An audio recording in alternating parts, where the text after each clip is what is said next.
Muy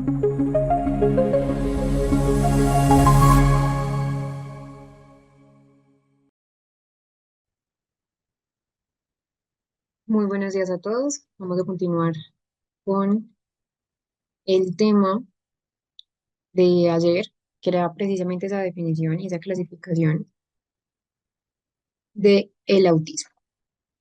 Ya les voy a compartir la pantalla.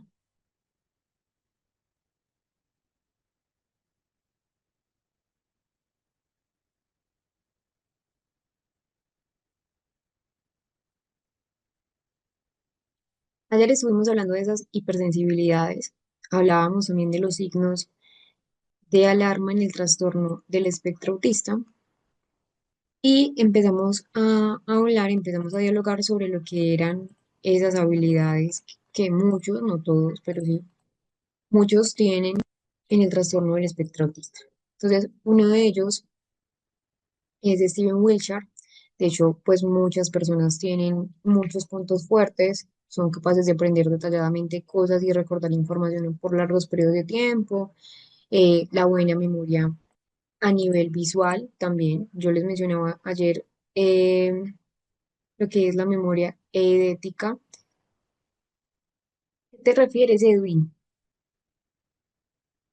Cuéntame.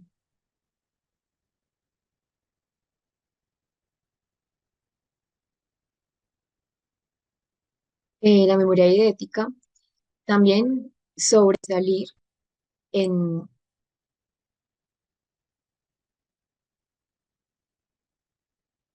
bueno, no sé, habrá sido tu internet, porque nosotros continuamos luego del receso.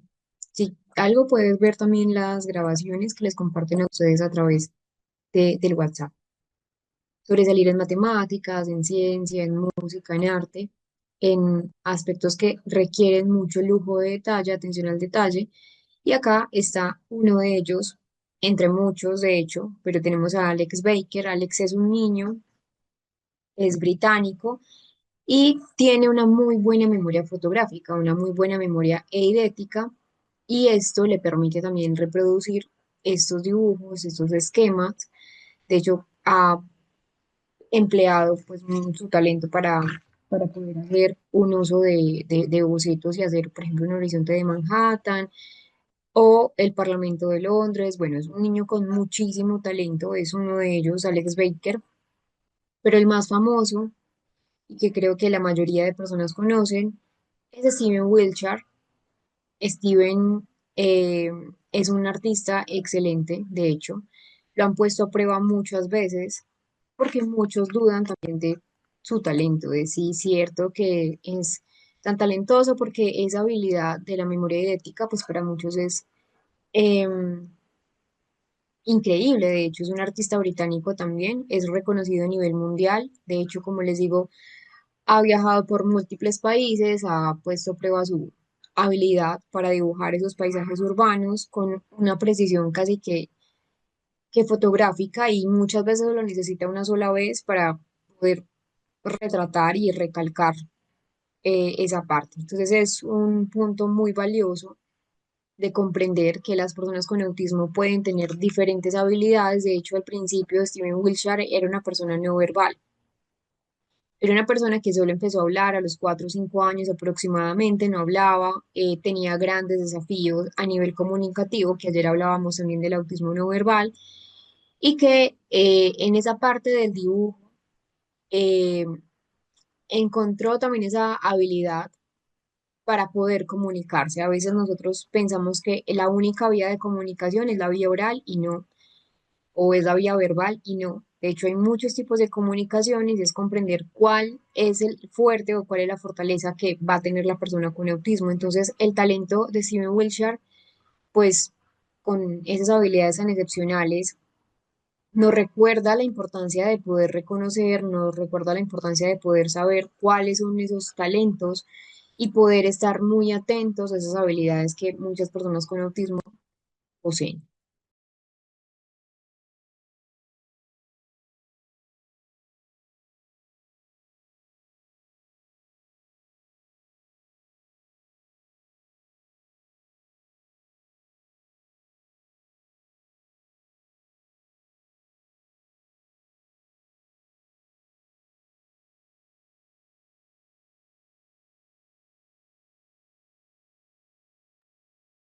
Veamos esa clasificación del trastorno del espectro autista. Recuerden que antes era clasificado o antes era diferente a lo que hoy en día se llama Steven Wilshire, Barbarita, que nos hace esa pregunta aquí. ¿Cómo se llama el artista? Steven Wilshire. Buenos días, Juan Carlos Alba, desde República Dominicana. De hecho, es muy interesante, bastante interesante el artista. Vamos a esa clasificación. Ya sabemos que el autismo ha cambiado significativamente a lo largo del tiempo, que antes SDSM-4 recopilaba esta clasificación donde era un trastorno autista o que también era conocido como trastorno autista puro, también había un trastorno autista atípico, también había un trastorno generalizado del desarrollo no especificado, había algo que pues ya hemos hablado que no es el término que se deba utilizar hoy en día porque es un término que está en desuso, que era el trastorno de Asperger. Teníamos también el trastorno de Red, que pues ya sigue existiendo, pero no hace parte de la clasificación del autismo, y el trastorno desintegrativo infantil. Resulta que cuando se publica ese manual del DSM-5, que ya hemos mencionado que se publica en el año 2013, ese trastorno autista, el síndrome de Asperger, el trastorno generalizado del desarrollo no especificado, lo que hacen es fusionarse, es decir, se integran en un único trastorno, que ya sería el trastorno del espectro autista, y que ese cambio que hace es tratar de enfatizar esa gran dimensionalidad que tiene el trastorno. Hablábamos entonces ayer que cuando nosotros mencionamos la palabra espectro, el término espectro da una noción de continuidad, que algo no se acaba y que pues también es un diagnóstico donde varias áreas se van a ver afectadas y que hay una dificultad pues también para establecer esos límites precisos entre esos subgrupos.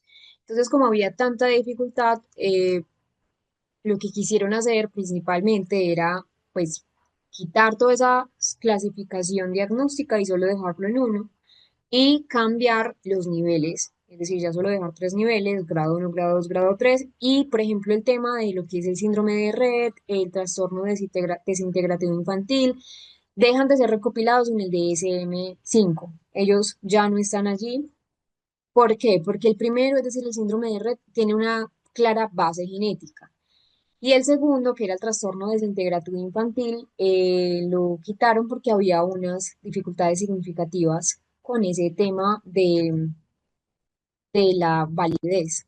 Les voy a explicar un poco lo que es el síndrome de Rett. El síndrome de Rett también se relaciona con lo que ya hemos mencionado y es un autismo de tipo sindrómico. Es decir, no es autismo, el síndrome de Rett por sí solo no es trastorno del espectro, pero cuando se combina con autismo ya se habla de un autismo sindrómico. Hay una clara mutación genética en el síndrome eh, de Rett, es decir, afecta principalmente a las niñas y tiene una base genética. De hecho, hay un gen que es el MECP2, el MSP2, y que está ubicado en el cromosoma X. Los síntomas aparecen alrededor de los 6 y los 18 meses. Las personas que tienen síndrome de Rett, y digo personas porque aunque la mayoría son mujeres, también puede aparecer en los hombres. En menor prevalencia sí, pero también puede aparecer en los hombres. Entonces lo que pasa allí es que en el cromosoma X hay una alteración de este gen y las personas empiezan a tener un desarrollo cerebral típico, esperado, es decir, empieza su crecimiento y desarrollo normal y entre los 6 y los 18 meses hay una pérdida, hay una regresión de habilidades. Cuando antes tenían un desarrollo completamente normal, empiezan a perder habilidades que ya habían adquirido, como el habla, como el uso funcional, por ejemplo, de la motricidad, de las manos. En el síndrome de Rett también recuerden que es diferente al autismo, que se puede combinar con un autismo, sí, pero que ya sería autismo sindrómico. Pero cuando hablamos del síndrome de Rett, hay una característica también muy central allí y es que hay presencia de movimientos repetitivos, pues de estereotipia, sobre todo el tema de las manos, retuercen las manos, pues hacen este movimiento o las lavan, las frotan, se las llevan, por ejemplo, a la boca, son muy característicos de esos movimientos repetitivos con el uso sobre todo de las manos. Las estereotipias más centrales en el síndrome de Rett es el uso de las manos. Y también hay problemas en coordinación y los movimientos. A medida que progresa el síndrome, a medida de que avanza, eh, aparecen problemas de la marcha, aparecen problemas de la coordinación motora, de hecho, pues también tienen dificultades a nivel de la socialización, el síndrome de Rett tiene muchas dificultades a nivel comunicativo y que pues realmente representa un retraso en ese desarrollo social y en general, pues es un retraso en el desarrollo global. Adicional a lo que aparece principalmente como síntomas característicos del síndrome de Rett, muchos pacientes con el síndrome de Rett también tienen escoliosis. Entonces tienen escoliosis, hay muy frecuente concomitancia con crisis epilépticas, hay problemas respiratorios, hay retrasos en ese crecimiento y que como tal acá sí hablamos de una enfermedad genética, no tiene cura, pero que igual el tratamiento se debe centrar en todas esas dificultades que aparecen en el síndrome de Rett.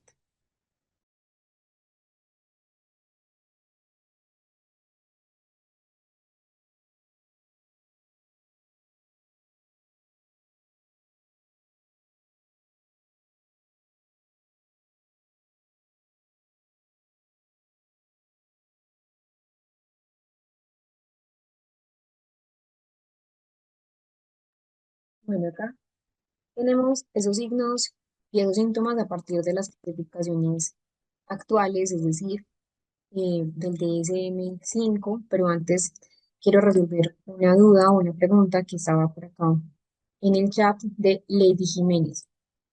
Nos hace la siguiente pregunta. Profe, hablando de estereotipias, en un niño autista se puede decir que llevarse las manos a la cara y hacer sonidos sería una. Él puede hacer lo mismo, él puede hacer el mismo sonido y la misma posición por hora sí. Eh, Hay diferentes estereotipias. De hecho, pues lo que tú me estás describiendo es llevarse, por ejemplo, las manos a la cara, siempre estar en la misma postura por horas, durante muchos minutos o incluso pues durante largos periodos. Encaja con estereotipias de tipo motor, de tipo vocal, porque hace sonidos y que pues de hecho pues le características, ¿sí? Misma postura, mismo sonido, algo que es repetitivo.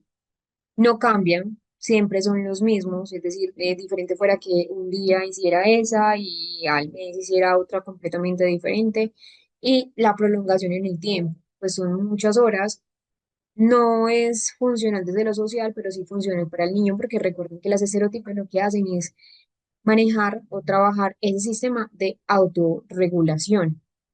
Entonces sí, se puede considerar una estereotipia, habrá que ver un poco más de pronto eh, la edad del niño, el contexto, si es en el aula, si es en el recreo, si es solamente en la casa, porque igual pues también es importante saber y entender que las estereotipias son independientes del lugar, no es que tengan estereotipias solo en un lugar, no, las estereotipias son en general, de hecho en los criterios A y B quiere decir que en todos los contextos la persona con autismo pues va a tener esos comportamientos.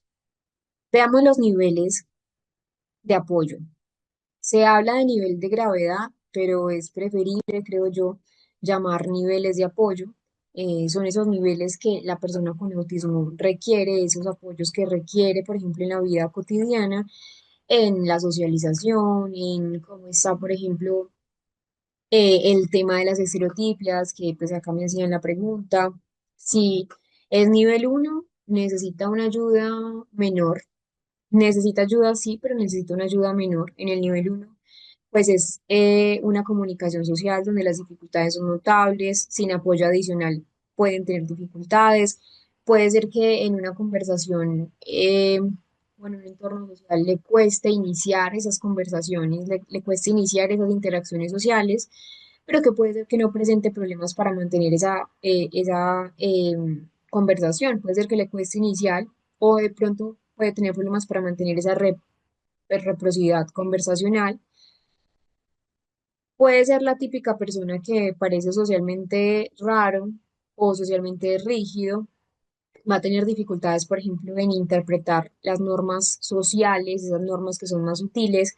No es que no lo logre hacer, recuerden que muchos de ellos también tienen estrategias compensatorias que les han funcionado muy bien, pero les cuesta un poco más mantener esa reciprocidad conversacional y aparte de eso va a parecer rígido y aparte de eso también pues interpretar las normas sociales útiles les va a generar dificultad y las conductas restringidas y repetitivas que se van a manifestar de forma menos disruptiva el resto de los niveles, que sería el nivel 2 y el nivel 3 acá no son tan disruptivas, la persona pues puede tener una rigidez en rutinas, puede tener unos intereses, pero logra de pronto cierta flexibilidad con apoyo.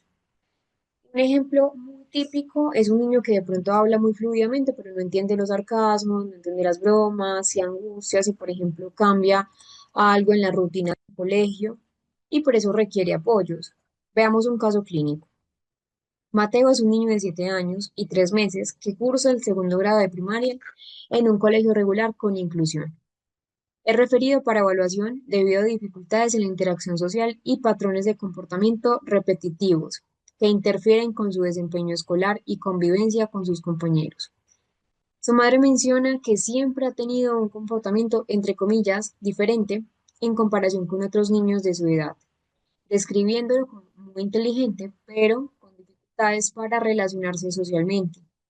En los antecedentes de desarrollo no se reportaron complicaciones durante el embarazo o el parto. Mateo alcanzó los hitos motores en el tiempo esperado, pero presentó un retraso en el desarrollo del lenguaje. Sus primeras palabras aparecieron a los 2 años y comenzó a formar frases simples a los 3 años. Esto es bastante lejos de los hitos esperados. Actualmente su lenguaje es funcional, aunque lo utiliza de manera literal y le cuesta comprender ironías, bromas o dobles sentidos. Por ejemplo, si alguien le dice llueve a cántaros, responde preguntando dónde están los cántaros. En el ámbito social, Mateo muestra interés por interactuar con otros niños, pero sus intentos son percibidos como inusuales por sus compañeros. Habla principalmente, deme un segundo.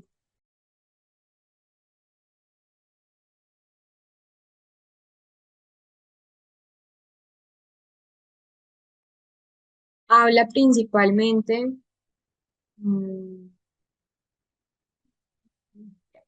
sus intereses son restringidos, destacando su fascinación por trenes y mapas, puede hablar extensamente sobre el tema, incluyendo detalles que sus compañeros no comprenden. También presenta algunas conductas estereotipadas leves, como mover los dedos cuando está emocionado. Desde el punto de vista sensorial, Mateo es hipersensible a ciertos sonidos, como el ruido de la aspiradora o el timbre de la escuela, los cuales le generan malestar. También rechaza ciertas texturas en la ropa, especialmente las etiquetas o telas ásperas. Estas sensibilidades dificultan su adaptación a ciertos entornos. A nivel académico, Mateo tiene un desempeño desigual, es muy bueno memorizando datos concretos y destacando en matemáticas y lectura mecánica. Sin embargo, presenta dificultades en actividades que requieren trabajo en equipo o creatividad, como la escritura de historias. Los resultados de la evaluación, un segundo. Los resultados de la evaluación neuropsicológica indican un desempeño promedio en áreas como razonamiento fluido y comprensión verbal, pero destacan fortalezas en memoria de trabajo y debilidades en velocidad de procesamiento. Para abordar sus necesidades se recomienda implementar estrategias de apoyo en el aula. Miren que es grado 1, pero igual también es importante utilizar estrategias de apoyo, como instrucciones claras, organizadores visuales y adaptaciones para evitar la sobrecarga sensorial. También se sugiere terapia de habilidades sociales para practicar la interpretación de emociones y normas sociales, así como terapia ocupacional para trabajar en la integración sensorial. Por último, se propone capacitar a los padres en estrategias para manejar su comportamiento y promover la flexibilidad en las rutinas. Acá estábamos viendo que el caso de Mateo, el paciente que les acabo de leer, tiene un claro diagnóstico de trastorno del espectro autista nivel 1.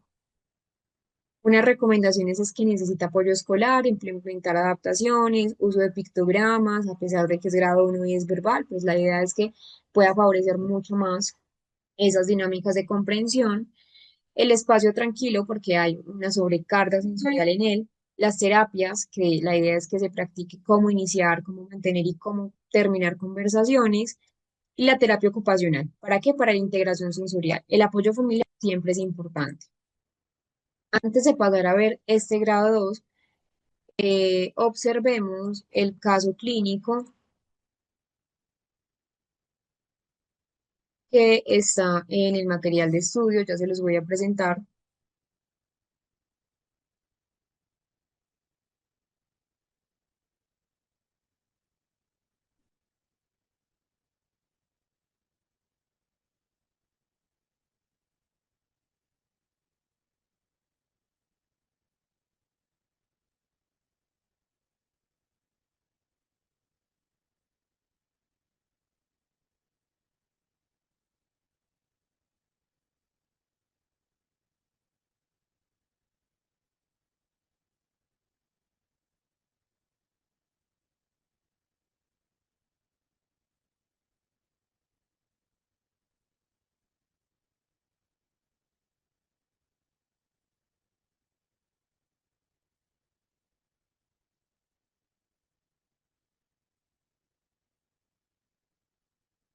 Recuerden que acá en el material están todos los aspectos que nosotros vamos a ver de los diferentes niveles. Hay casos clínicos variados para que ustedes puedan mirar cuál corresponde a cada uno. Vamos a mirar el trastorno del espectro autista nivel eh, es acá, caso autismo grado 1, 9 años.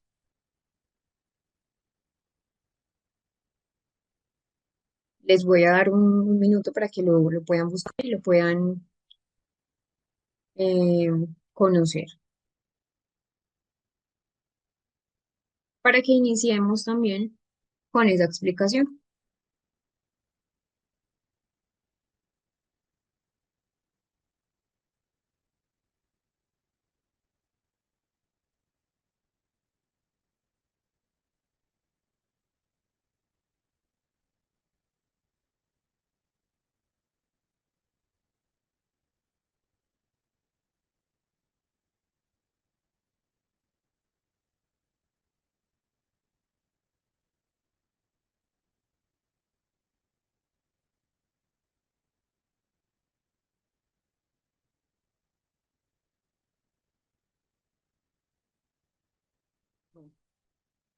Después de haberlo descargado, tenemos el caso clínico. Vamos a ver cómo es un autismo grado 1. Eh, Ese es un resumen de un perfil real. Cambio pues los nombres por consideración terapéutica, pues también por confidencialidad. Está en tercero hasta la fecha, donde de la evaluación está en tercero de educación primaria, en un colegio privado con orientación académica completamente tradicional, y el motivo de consulta fue una derivación por el equipo escolar ante preocupaciones por dificultades persistentes en la interacción social, esa escasa flexibilidad cognitiva y patrones conductuales repetitivos sin una aparente alteración intelectual o de lenguaje estructurado. Veamos los antecedentes. Acá tenemos entonces el embarazo y el parto. Embarazo controlado, madre de 33 años, es decir, era una madre en una etapa de gestación completamente típica, sin dificultades. Recuerden que la edad de gestación pues también es un indicador o puede ser un indicador sumado con otras características. Acá el paciente Eh, no hay una sospecha de discapacidad intelectual, por lo que nos dan la remisión. Tampoco hay problemas graves de lenguaje y que fue evaluada principalmente por esa inflexibilidad. Entonces, nacimiento normal, cesárea a las 38 semanas, un desarrollo dentro del, pues un neurodesarrollo dentro del promedio, aunque caminó, sí, algo tarde, 16 meses, y que el lenguaje también comenzó tarde. Comenzó tarde y además de eso con icolalia, porque pues, repetía lo que escuchaba todo el tiempo, pero que ahora se comunica con un tono, aunque monótono, se comunica bien y que también tiene dificultades para entender chistes o metáforas. En el desarrollo, eh, De la socialización, en el informe pueden ver que jugaba solo, que le gustaban los objetos mecánicos, que les gusta mucho el tema de los mapas, entonces lo podemos ver como una característica pues de un patrón restringido y repetitivo del comportamiento que ya nos empieza a llamar pues mucho la atención. Y el funcionamiento, por ejemplo, actual, ya había una alta inteligencia verbal y académica, que eso era algo que se destacaba bastante en el paciente, incluso pues en la prueba neuropsicológica también se destacó, pero que le costaba también esas dificultades sociales, eran importantes, entonces le costaba hacer amigos, le costaba cambiar de rutina, le costaba entender, por ejemplo, las reglas sociales, esas expresiones emocionales, y que pues esas conductas repetitivas eran leves, frotarse las manos, golpear de pronto los dedos o golpear las superficies con los dedos. Hay en el paciente, una sensibilidad sensorial, que había una molestia por los ruidos, sobre todo cuando eran muy fuertes. Cuando se le hizo la evaluación neuropsicológica, más abajo está, acá, ya, ya acá podemos ver que pues el paciente tiene un índice de comprensión verbal alto, el coeficiente intelectual está en 6, está completamente promedio, y que hay puntos fuertes, la comprensión verbal como les menciono, las habilidades visoespaciales, pero también hay un punto débil, que es muy común en las personas con trastorno del espectro, y es una baja velocidad de procesamiento. Hacer cosas rápido, con precisión, les cuesta un poco más por ese procesamiento sensorial, y que en general en la vida cotidiana requería una adaptación diaria. Pues se maneja bien en casa, se maneja bien en la escuela, pero tiene serias dificultades sociales, entonces requiere una adaptación. Se utiliza acá pruebas específicas de confirmación, se cumplió pues como con el A2, con el ADR, y realmente sí hubo un autismo grado 1 que era un autismo sin discapacidad intelectual, no había problemas graves de lenguaje, pero que necesitaba apoyos específicos, sobre todo en el ámbito social y en el ámbito emocional. Siempre es importante recomendar eh, terapias. En este caso, una terapia cognitivo-conductual para él es más que importante para manejar su ansiedad, para manejar su frustración, para mejorar también esa flexibilidad emocional y sobre todo en habilidades sociales, poder esperar turnos, interpretar los gestos, interpretar esas señales sociales, mantener una conversación. Y el pronóstico en general en el autismo grado 1 es muy favorable, y sobre todo en este paciente porque había un buen nivel cognitivo, un buen nivel de lenguaje, un lenguaje estructurado, había un apoyo familiar y escolar, y se dio un diagnóstico temprano. En este caso, un autismo grado 1. Veamos el autismo grado 2. En el autismo grado 2 tenemos las mismas áreas. La comunicación social y los comportamientos restringidos y repetitivos, eso nunca va a cambiar, es decir, siempre en esta clasificación diagnóstica vamos a tenerlo así, pero en el grado 2, a diferencia del grado 1, es un poco más profundo. No del todo, pero sí es un poco más profundo acá. Por ejemplo, en la comunicación social hay dificultades que son más claras, y incluso con apoyo se van a ver muy claras, y que la persona muestra habilidades verbales o no verbales que son un poco más limitadas, y también problemas para adaptarse a esas interacciones sociales. Les cuesta un poco más iniciar la conversación, les cuesta un poco más mantener la conversación, y que, por ejemplo, hay una comunicación muy atípica, las expresiones faciales son muy reducidas, había un lenguaje bastante literal, y en cuanto a los comportamientos restringidos y repetitivos, pues son comportamientos mucho más frecuentes, y ya no solo son más frecuentes, sino que también son disruptivos en la vida cotidiana del paciente.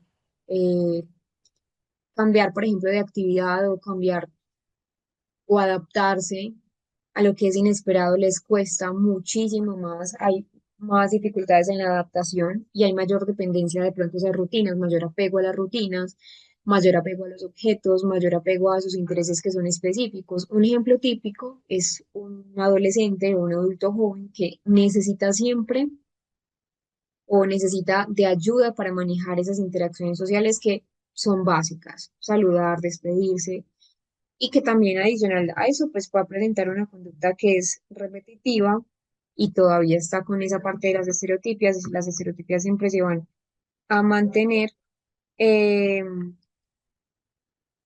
o hablar, por ejemplo, en exceso sobre un solo tema. Veamos el caso clínico. Luis es un niño de 6 años que asiste a un programa escolar especializado debido a sus importantes dificultades en la comunicación social y en la interacción social. Es llevado a consulta por sus padres, quienes mencionan que desde pequeño ha mostrado comportamientos atípicos, como evitar el contacto visual, insistir en rutinas estrictas y no responder al llamado de su nombre de forma consistente. En los antecedentes no se reportan complicaciones perinatales, pero el desarrollo del lenguaje fue significativamente retrasado. A los 6 años utiliza principalmente frases cortas y estructuradas para expresar sus necesidades básicas, como quiero agua o vamos afuera. No mantiene conversaciones bidireccionales ni usa el lenguaje para fines sociales. Prefiere señalar o llevar a los adultos hacia lo que necesita. Luis muestra un interés restringido por los autos que organiza en fila por colores y tamaños. Si alguien altera el orden, se irrita y puede presentar crisis de llanto, golpearse en la cabeza con las manos o tirarse al suelo.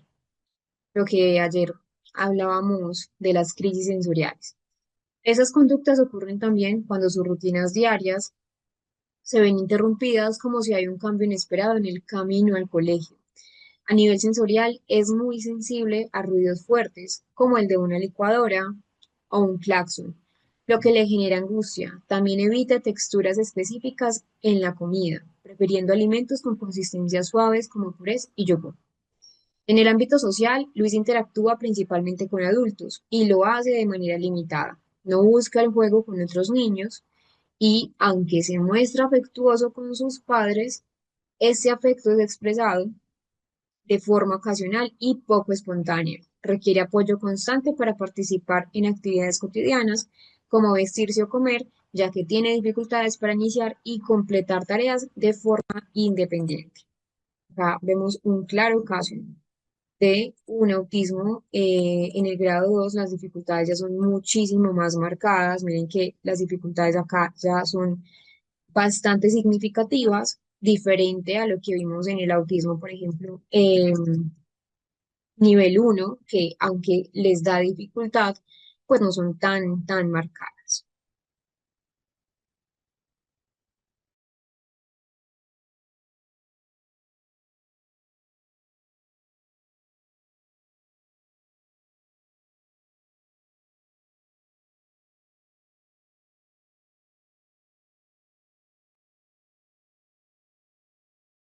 Veamos el autismo grado 2.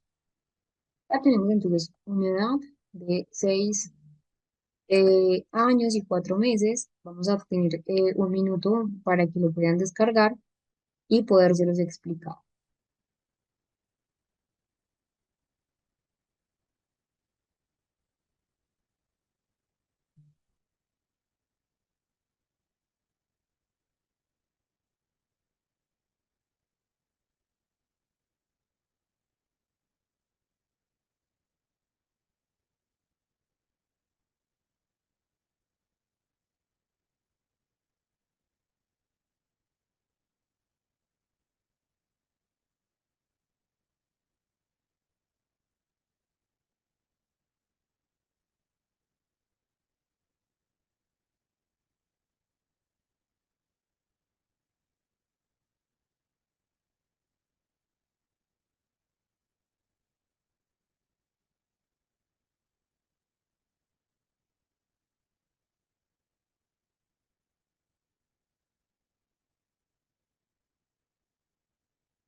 Miremos entonces este caso, que es un autismo grado 2. Acá tenemos entonces una edad de 6 años y 4 meses, está en grado de primaria, en primero. Motivo de consulta, evaluación integral ante dificultades marcadas en el desarrollo del lenguaje, una escasa iniciativa social, comportamientos repetitivos y problemas de adaptación escolar. La solicitud la hace orientación diagnóstica y recomendaciones específicas para la intervención. ¿Qué tenemos acá? Entonces, tenemos un caso con ya con una sospecha de autismo. Estamos evaluando ya un niño de 6 años, 4 meses, ya está en primero de grado de primaria, eso es positivo. Y es clave porque a esa edad, pues ya no se espera lenguaje funcional, sino que ya se espera una interacción social que deba ser básica. Ya no se espera que solamente sea un lenguaje para pedir algo, sino para tener una intención. Y acá las dificultades ya están impactando directamente ese aprendizaje escolar, que por eso entonces del colegio lo derivan y ya está una adaptación al aula que está baja. En el motivo de consulta ya podemos hacer la hipótesis, entonces hay dificultades marcadas en el lenguaje, hay una escasa iniciativa social, están las conductas que son estereotipadas, las conductas repetitivas y hay problemas de adaptación escolar. Entonces, en conjunto, todos estos signos activan inmediatamente esa sospecha de un trastorno del neurodesarrollo, especialmente, pues ya sabemos de autismo, por eso se solicita esa evaluación integral. Siempre al inicio de toda sospecha, nosotros debemos empezar por lo que es una entrevista. Es decir, el informe debe tener una evaluación neuropsicológica bien hecha, que sea multimétodo, multiinformante. Acá siempre debemos empezar por lo que es la entrevista y una observación clínica, pues no solo importa qué hace el niño en las pruebas, eso es más a nivel cuantitativo, sino también cómo se comporta, cómo mira, si interactúa, si no interactúa, cómo responde, por ejemplo, a otros, y la observación acá, que sea libre y que sea estructurada, nos permite ver esas conductas que son espontáneas y no que son tan entrenadas. Eso es muy importante tenerlo presente. Siempre debemos también evaluar lo que es el coeficiente intelectual si de antemano la persona no lo tiene. En este caso, el paciente no tenía una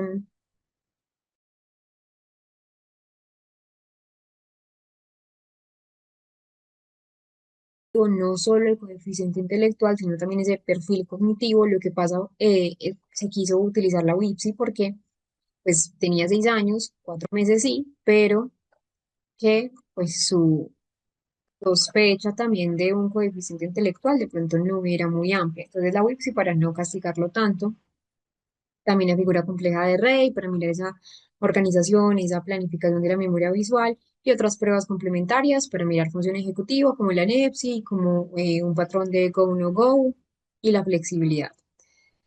Importante es que en el autismo el perfil es más importante que el puntaje total, eso siempre lo debemos tener muy claro. Siempre también debemos tener cuestionarios de adaptación. Siempre debemos tener cuestionarios para padres, para docentes. Los docentes también son multiinformantes acá en este proceso. Entonces, por ejemplo, lo que son cuestionarios adaptativos como el ABAS o como el Vineland, pues nos evalúa qué tan funcional es el niño en la vida diaria, no solo en el consultorio, porque en el consultorio puede ser mucha variación. Muchas veces el coeficiente intelectual puede ser bajo promedio, pero la adaptación en muchos casos puede ser mucho más baja, como en este caso, de hecho. Y ya se utilizan pruebas específicas para el trastorno del espectro autista, entonces A2 y ADR, que son gold estándar para el adecuado diagnóstico. ¿Por qué? Porque nos permiten confirmar si esas conductas observadas cumplen criterios clínicos y pues no solo de pronto pueden ser impresiones subjetivas.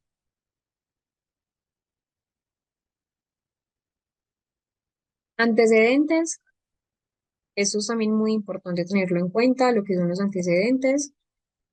Lo que no explica el problema, por ejemplo, es que, pues, algo muy importante para señalar es que el embarazo y el parto son normales, la resonancia magnética y el electroencefalograma son completamente normales, no hay antecedente, por ejemplo, acá en el paciente no hay un antecedente típico de pronto de,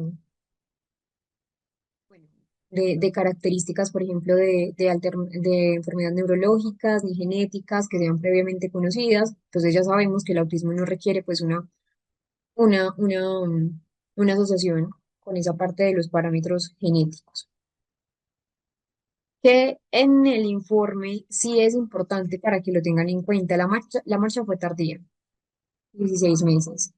El lenguaje, pues tenía un lenguaje bastante retrasado, entonces las primeras palabras fueron a los 3 años, eso sigue siendo pues significativo, y que hay un escaso uso de gestos. No hay una mirada conjunta, no señala, y esos son marcadores tempranos muy clásicos del autismo, como lo veíamos en la clase de ayer, donde estábamos viendo esas señales de alarma, edades y etapas. Los resultados, la comprensión verbal muy por debajo del promedio. También tenía pues dificultades en entender consignas complejas, el vocabulario bastante limitado. Y eso explica problemas para seguir instrucciones en el aula, la frustración, las conductas disruptivas, el razonamiento visoespacial también está muy bajo. Y veíamos que, por ejemplo, las áreas socioemocional y adaptativa, más allá del CI, pues los resultados son muy bajos, son muy vulnerables. Entonces había una comunicación muy afectada, las habilidades sociales estaban bastante bajas, lo que ya empieza a mostrar un perfil clínico muy característico de lo que es el trastorno del espectro autista.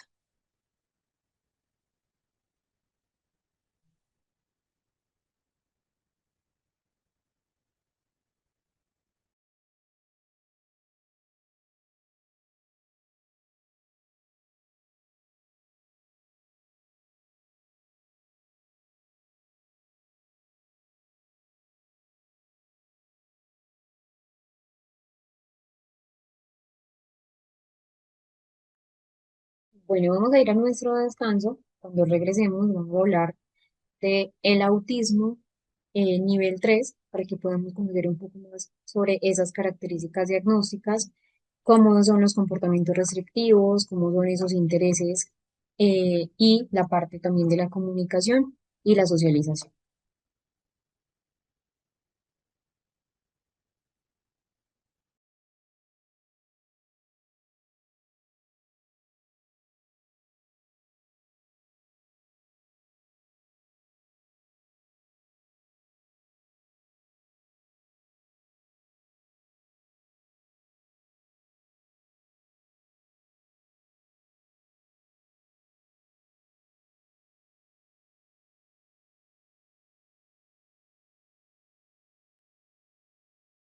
Cuando nosotros hablamos del nivel 3, recuerden que todos los niveles, cuando hablamos de todos los niveles tienen que ver con esas necesidades o esos apoyos que la persona requiere en su vida cotidiana. ¿Cuánto le da dificultad a la persona interactuar en esa parte de la comunicación social y cuánta dificultad le da tener comportamientos, pues, o inhibir sus comportamientos? Y hablamos de comportamientos restrictivos y repetitivos. En el nivel 3 es el nivel donde el autismo va a tener mucho más dificultad. Acá, por ejemplo, en el nivel requiere eh, mucho más apoyo. Hay en la comunicación social casi que hay mínimas habilidades comunicativas, hay mínimas habilidades verbales o no verbales. Y, por ejemplo, puede iniciar conversaciones no solo eh, de manera individual, sino que a veces puede ser muy limitada, puede ser casi que inexistente, puede a veces no responder al lenguaje o a las señales sociales que son muy básicas.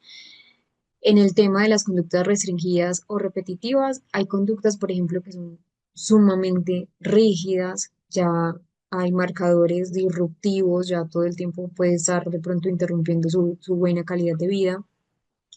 Y hay una alta resistencia al cambio. Es muy común esa resistencia al cambio, sobre todo en el autismo nivel 3, y los comportamientos interfieren significativamente con su vida cotidiana. Entonces, una autoestimulación mucho más intensa, las conductas pueden ser de pronto también incluso autolesivas. Un ejemplo muy típico es un niño que no habla, es un niño que quizás evita el contacto visual, es un niño que tiene estallidos de pronto de angustia frente a cambios que suelen ser mínimos y que necesita un apoyo continuo para sus actividades cotidianas.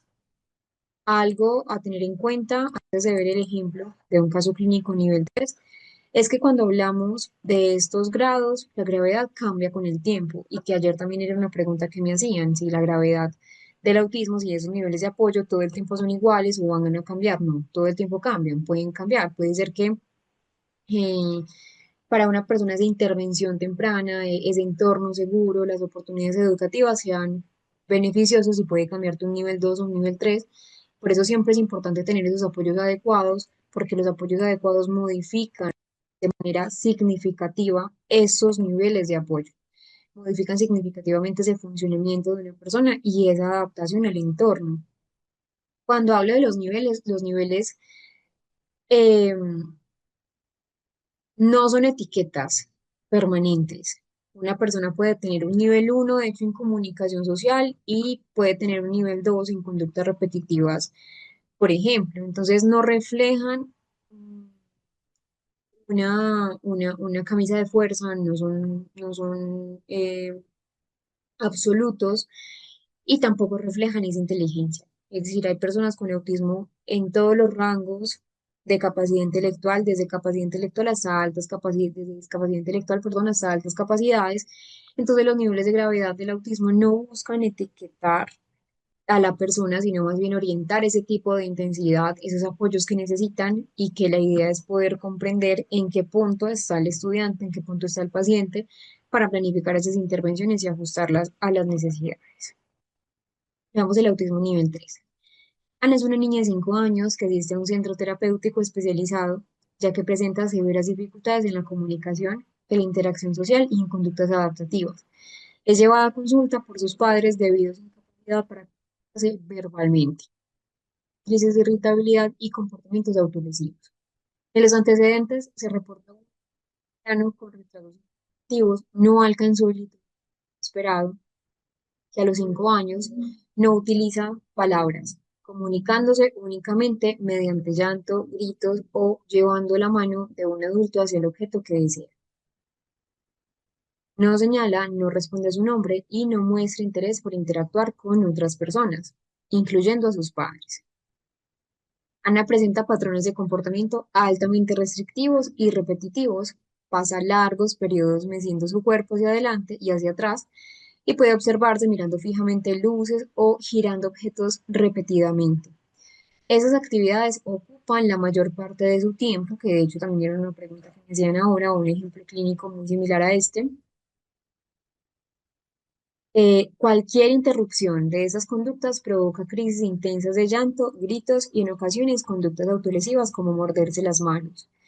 En cuanto a su perfil sensorial, muestra hipersensibilidad extrema, llora ante ruidos cotidianos como el timbre o una batidora y se resiste al contacto físico, incluso con sus padres. También presenta selectividad alimentaria severa, rechazando la mayoría de los alimentos y consumiendo solo ciertos tipos de papilla.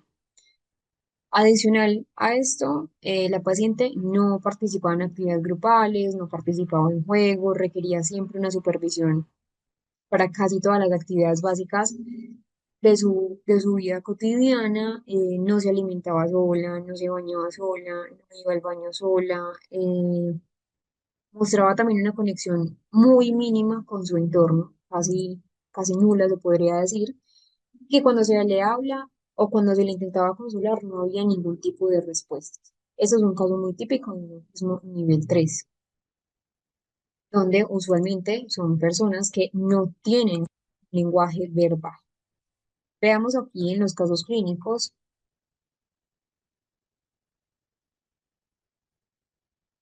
nos vamos a ir acá. Ese es el caso de un adulto. Entonces, eh, 27 años, no terminó el colegio. Mm, sus padres realmente lo sacaron porque pues no dieron como una garantía educativa. Eso pasa mucho, que a veces no importa si el paciente tiene grado 2 grado 3 siempre se deben dar esas garantías educativas.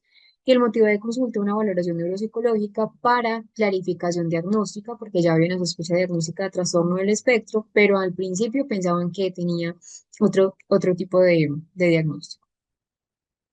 Siempre, miren que acá también estoy hablando de lo que son los antecedentes relevantes. Nunca se nos puede pasar por alto preguntar, indagar sobre lo que son los antecedentes, cómo fue el proceso de crecimiento y desarrollo, si de pronto comparándolo con otros hermanos o con otros primos presentó dificultades. Acá, por ejemplo, en el paciente no verbal, pues el perfil neuropsicológico en comunicación social, cuando ya vimos toda esa parte, realmente había una dificultad significativa en comunicación social. Me voy a pasar acá a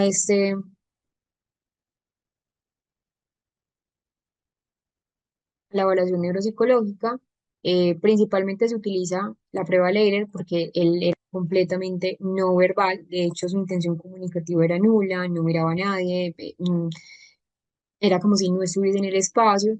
Entonces, la comunicación social era una ausencia total de un lenguaje, incluso un lenguaje funcional. Es decir, no había un lenguaje comunicativo ni tampoco un lenguaje funcional que al menos en muchas personas que son no orales o no verbales, como también se les suele decir, al menos la intención está, pero en él no. En él ni siquiera había una intención comunicativa, ya tenía 27 años, no habían intentado con él, de hecho, ningún tipo de actividad terapéutica como el sistema aumentativo alternativo, porque no sabían realmente sus padres qué había en su diagnóstico. Entonces, no había una intención espontánea, ni siquiera había una comprensión que se notara de gestos, de rutinas, no la había.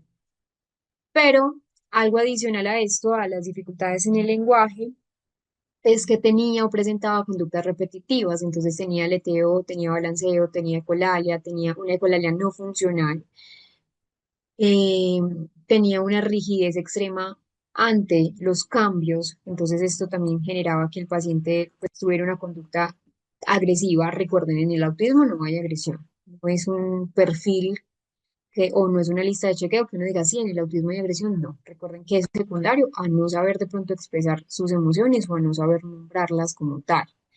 Y adicionalmente, pues empieza a hacer toda la evaluación de lo que son las funciones cognitivas, la inteligencia no verbal. Recuerden que se evaluó con una prueba Leader 3 no verbal, porque él no tenía ningún tipo de intención comunicativa. Estuvo en un rango de discapacidad intelectual y aparte de eso, su atención y memoria de trabajo eran muy limitados. Recuerden que la memoria de trabajo es esa capacidad de recordar una información y trabajar con ella. ¿Qué tiene que ver con qué? Con seguimiento de instrucciones. En este caso, pues no había una buena comprensión y que también sus funciones ejecutivas estaban significativamente limitadas, alteradas, comprometidas, la cognición social también, no había ningún tipo de reconocimiento a nivel emocional, no había imitación, había más bien una desconexión del entorno humano. Cuando ya se le da un diagnóstico, ya se le da el diagnóstico de trastorno del espectro autista en grado 3 porque la severidad estaba en varios dominios, la comunicación social, estaba el comportamiento repetitivo, pues había una ausencia casi que completa de un lenguaje verbal funcional y que siempre el paciente iba a requerir apoyos sustanciales de forma permanente, nunca los había tenido y tenía 27 años. Eh, ¿Cuáles fueron las conclusiones? Un compromiso cognitivo que fue severo, había una alta dependencia a nivel funcional, recuerden, no se viste solo, no come solo, al igual que vimos en la paciente de 5 años, él también estaba igual, pues porque no estuvo eh, expuesto a ningún tipo de terapias, a ningún tipo tampoco de intervención, eh, y la idea es empezar. No importa si la persona fue diagnosticada a los 50, a los 60, a los 10, a los 12, a los 27, como en este caso, siempre se debe partir de una línea base. Es decir, si nunca tuvo esos apoyos, pues empezar. No importa que sea un adulto joven, falta esa parte de apoyo para que pueda tener una independencia funcional, al menos parcial. Porque en este caso el paciente estaba con una independencia funcional sumamente alta y que pues el perfil era un autismo no verbal, es un autismo nivel 3 donde necesita un acompañamiento adicional. ¿Por qué? Porque también había discapacidad intelectual y una baja flexibilidad cognitiva. Acá en este tema, por ejemplo, que se puede recomendar lo que son sistemas aumentativos o alternativos de la comunicación, lo que es el PEX, o una tablet, por ejemplo, con los pictogramas, un entrenamiento adaptativo en habilidades básicas, el aseo, la alimentación, las rutinas, el acompañamiento terapéutico siempre debe ser fundamental y no solo debemos dar el diagnóstico por darlo, sino también pues poder trabajar en ese perfil.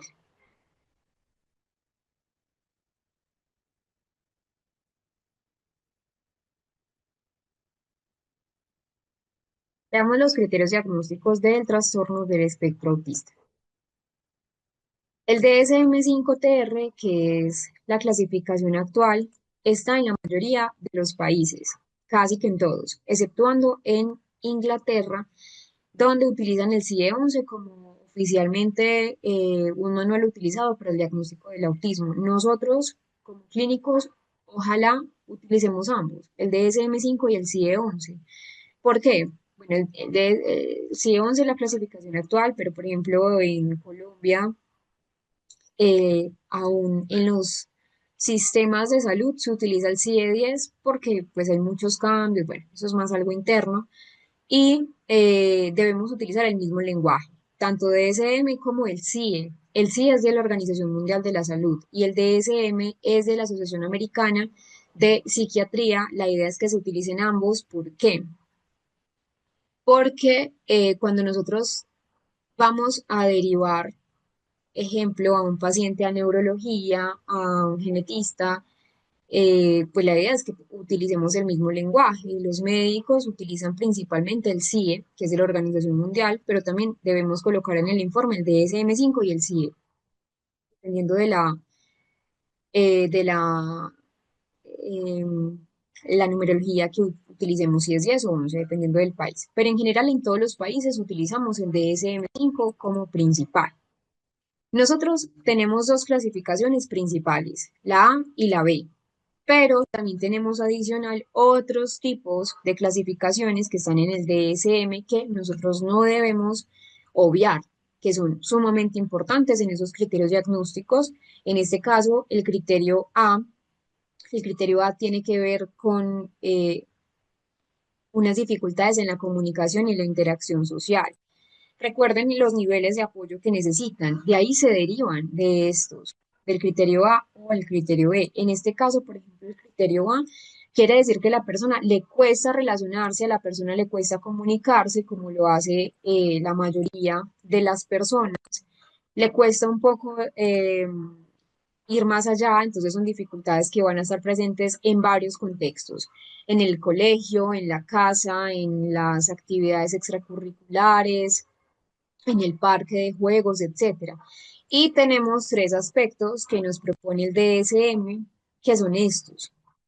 Tres aspectos que, pues la idea es que la persona que vamos a diagnosticar los tenga. Primero, que tenga problemas para sostener una conversación o que tenga problemas también para iniciar o un fracaso en la conversación típica. En una conversación típica siempre pues hay una bidireccionalidad. En el autismo a veces falla esa bidireccionalidad porque a veces en la conversación pues necesitamos que si alguien de los dos está callado, pues no sé, preguntar alguna otra cosa, seguir la conversación en el autismo, no. Si se acaba el tema, se acabó. Era ese tema y ya. Entonces no saluda o no responde cuando se le habla o no sabe cómo seguir una conversación, lo que les digo. A veces puede ser que hable solo de lo que le interesa, solo de un tema que es restrictivo para él, restringido, sin notar que otros de pronto no están significativamente interesados en el tema. Y ahí es donde de pronto a veces tienen dificultades en esa reciprocidad. Cuando uno está hablando eh, con alguien, uno siempre intenta que el tema sea compartido, que no sea de pronto solo un tema de interés individual. Entonces hay ese tipo de dificultades. En el ámbito 2 son dificultades para entender esas señales sociales no verbales, como no mirar a los ojos o mirarlo de pronto, pues no, incluso hay pacientes con autismo que te miran directamente, pero pues no es algo típico. No usar gestos, como por ejemplo la parte de señalar, o no entender las expresiones faciales en el tono de la voz. En la parte 3 son dificultades para desarrollar esas relaciones adecuadas. Un ejemplo, le cuesta ser amigos, le cuesta mantener amigos, le cuesta jugar con otros niños porque no sabe cómo iniciar esas interacciones iniciales y prefiere de hecho estar solo a a relacionarse con otros pares. Damos un ejemplo, recuerden que eso hace parte de los videos, me encantan estos videos porque son sumamente explicativos para lo que es el perfil del autismo, hacen parte de la campaña de la Fundación Orange para comprender un poco más y tener menos barreras educativas y sociales.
Tenemos otro eh, criterio y es el criterio B. En el criterio B, ¿qué tenemos? Que son patrones restrictivos y repetitivos del comportamiento, que hay intereses o que hay actividades que se van a manifestar en dos de los siguientes puntos. Sí o sí, deben haber dos de estos puntos que les voy a mostrar o que les voy a mencionar pues como a continuación. Acá también se debe explicar y es muy importante también decir pues los niveles de gravedad son sumamente fundamentales. Cuando hablamos de este criterio, lo que debemos entender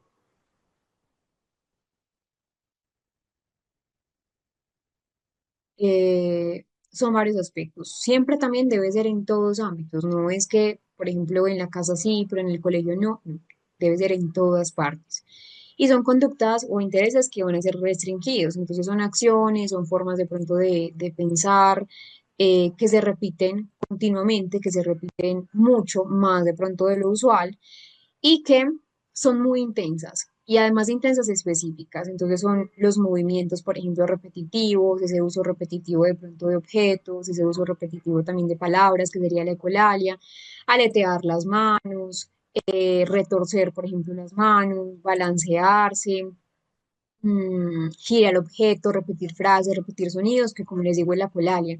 Hay tantas estereotipias como personas con autismo, no siempre van a ser las mismas. Una que se asocia mucho al perfil tradicional del autismo es la persona que se balancea. Realmente no, no es el único.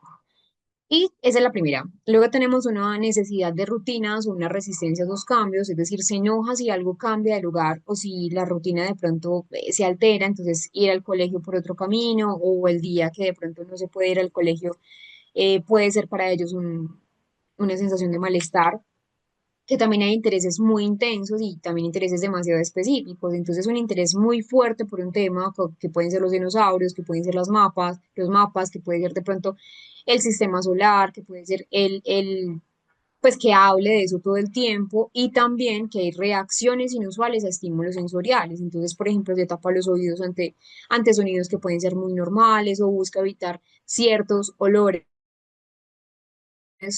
le pueden molestar las etiquetas de la ropa.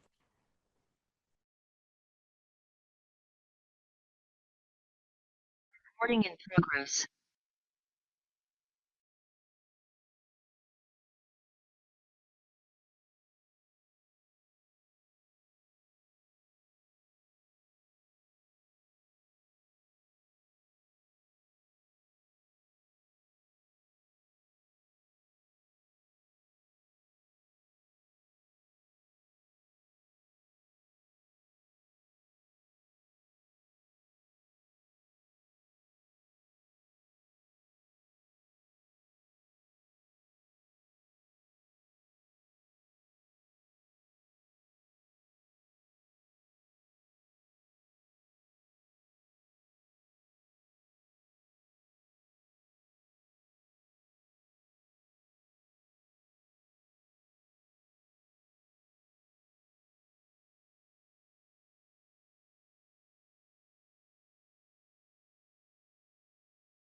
Tenemos también otros criterios que se deben añadir a esa clasificación diagnóstica y que a veces pasan desapercibidos, pero son sumamente importantes. Y es que, por ejemplo, el criterio C es que los síntomas deben estar presentes desde la infancia temprana. Yo no puedo diagnosticar a una persona, ejemplo, adulta, que tenga una sospecha de trastorno del espectro autista, pero que sus dificultades en interacción social o que sus dificultades en intereses restringidos y repetitivos hayan sido después de un accidente cerebrovascular y que previamente a ese accidente cerebrovascular o que previamente a un accidente, un traumatismo craneoencefálico o que previamente una neoplasia cerebral, pues tenga dificultades similares al autismo. No es un diagnóstico de autismo, sería otro tipo de secuelas neurológicas y comportamentales y neuroconductuales secundarias a eh, esa alteración secundaria, no del neurodesarrollo. Entonces, muchas veces vemos en la parte clínica diagnósticos sumamente errados después de un accidente cerebrovascular, un diagnóstico de autismo. Es un error clínico muy grande porque no hay un diagnóstico base de neurodesarrollo. Entonces es importante tener en cuenta esto, que pues esas características clínicas deben estar presentes desde la infancia temprana. No significa, o eso significa que los signos de autismo aparecen después pues de que la persona es pequeña. No, no aparecen después de que la persona es pequeña. No es que tenga 40 años y ya aparece una persona con autismo, no.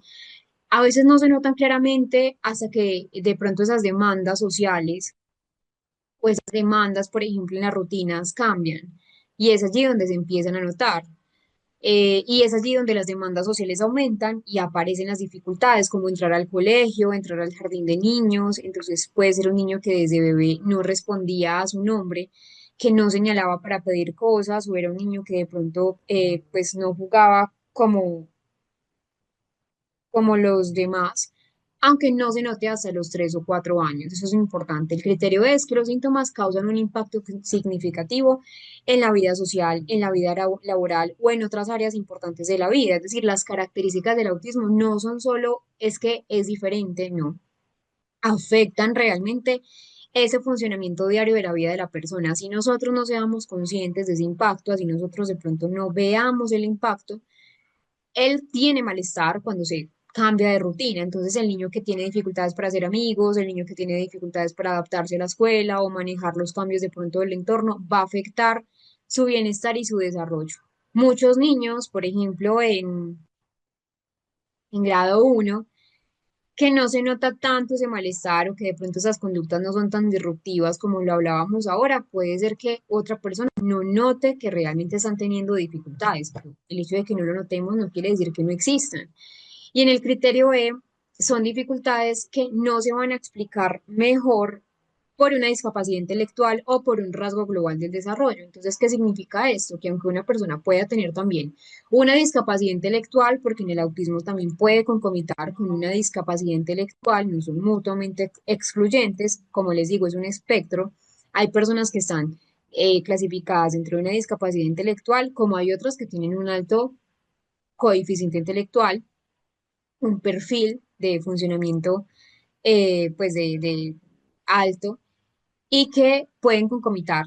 El diagnóstico de autismo solo se hace si hay características propias del autismo, no si se relaciona con otro diagnóstico. Es muy importante que debamos entender que muchas personas con autismo pues pueden también tener otras condiciones, pueden tener otras comorbilidades, de hecho, pueden también tener TDAH, pueden tener también una discapacidad intelectual, pueden también tener ansiedad, depresión, que de hecho son muy comunes en las personas con autismo en la adolescencia, es una de las causas, pero que el diagnóstico se da sí o sí, los síntomas del autismo están claramente visibles, están claramente determinados. Entonces no podemos obviar nunca tampoco pues este tipo de criterios. Eh, Siempre debemos tener en cuenta criterio A y criterio B, pero también esas clasificaciones que nos aportan los otros criterios. Miren acá la diferencia. El CIEMUS es una clasificación internacional de enfermedades de Organización Mundial de la Salud, la 11ª edición. Entonces tenemos una clasificación que es diferente a lo que es el DSM-5, aunque el nombre es igual, trastorno del espectro autista, pero con diferentes clasificaciones. Por ejemplo, acá, trastorno del espectro autista sin trastorno del desarrollo intelectual, con alteración leve o sin alteración funcional del lenguaje, lo que sería, comparándolo con un DSM, un autismo nivel 1. Trastorno del espectro autista con trastorno del desarrollo intelectual, con alteración leve o sin alteración funcional del lenguaje. Miren que acá con trastorno del desarrollo intelectual es porque ya hay discapacidad intelectual. Trastorno del espectro autista sin trastorno del desarrollo intelectual, con alteración funcional del lenguaje. Trastorno del espectro autista con trastorno del desarrollo intelectual y alteración funcional del lenguaje, y así sucesivamente para cada clasificación. Bueno, vamos a dejar acá. El lunes vamos a continuar. Espero que puedan descansar bastante, que puedan también estar con su familia en este fin de semana y nos vemos nuevamente el lunes. Chao.